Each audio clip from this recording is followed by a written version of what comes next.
इस कथा के माध्यम से आप जानेंगे कि कभी कभी मनुष्य पैसे के लालच में अपने मूल धर्म का भी त्याग कर देता है और लालच के कारण बिगड़ जाता है।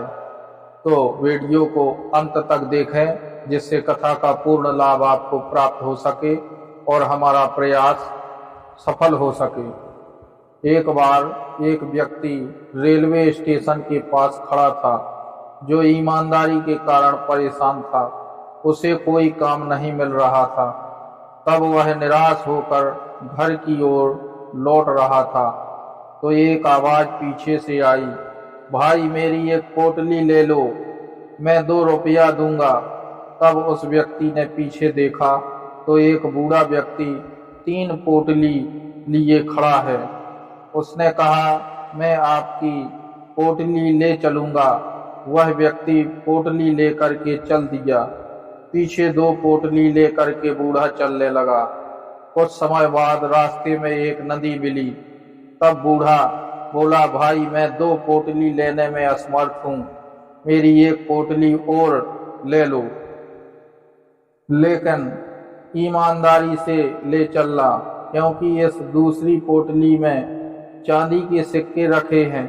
तब व्यक्ति ने कहा, मैं ईमानदार हूँ, बेईमानी नहीं कर सकता हूँ, और दूसरी पोटली लेकर चलने लगा।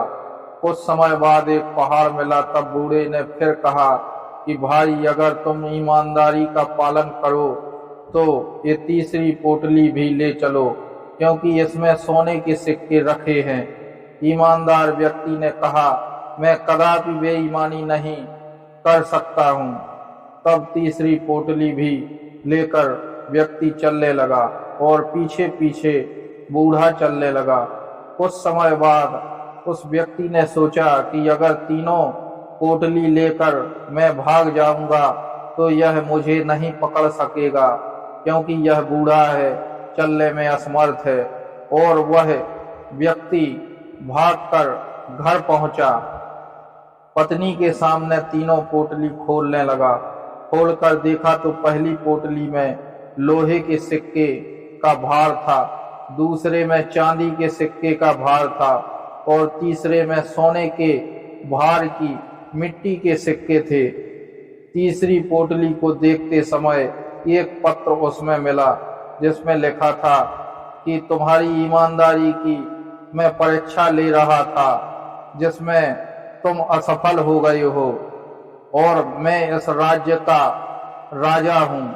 राज्य कोष में मंत्री की आवश्यकता थी, इसलिए बूढ़ा व्यक्ति बनकर मैं तुम्हारी परीक्षा ले रहा था।